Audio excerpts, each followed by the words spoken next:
हां, जय महाराष्ट्र. माझं नाव राहुल चौधरी.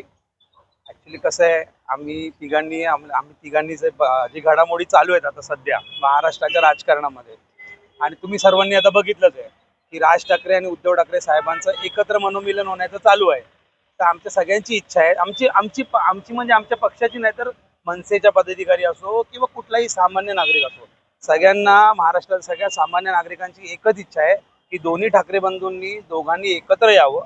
आणि हीच एक वेळ आहे, याच्यानंतर ही परत वेळ येणार नाही.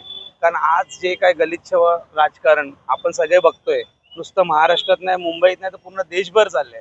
पण महाराष्ट्रानंच हे रोखलं जाऊ शकतं. आणि याच्या आधी पण आपण पाहिलेलं आहे की कुठेही काय झालं तर त्याची सुरुवात जी जे बदलायची सुरुवात असते ती महाराष्ट्र मुंबईतूनच होते. तर आम्हाला तर इच्छाच आहे की लवकरात लवकर निर्णय व्हावा आणि दोघांनी एकत्र येऊन मराठी माणसासाठी काहीतरी करावं. ठाकरेच्या शिवसेनेकडनं तरी असं काही नाहीये.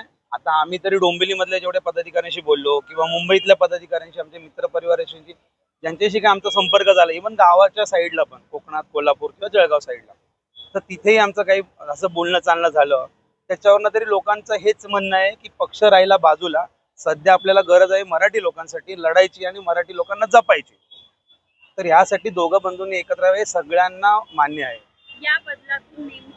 या बदलातून नेमकं अपेक्षित आहे की एक चांगली बांधणी होईल. जसं आमचे जिल्हा प्रमुख दीपेशजी म्हात्रे कालच बोलले की दोन्ही पक्ष जर एकत्र आले तर एक चांगली बांधणी करता येईल. दोन खंबीर नेतृत्व एकत्र आले तर त्यामुळे मोठा परिणाम होईल. म्हणजे आपल्या आमदारांची संख्याही वाढेल, नगरसेवकांची संख्याही वाढेल आणि खासदारांची पण वाढेल.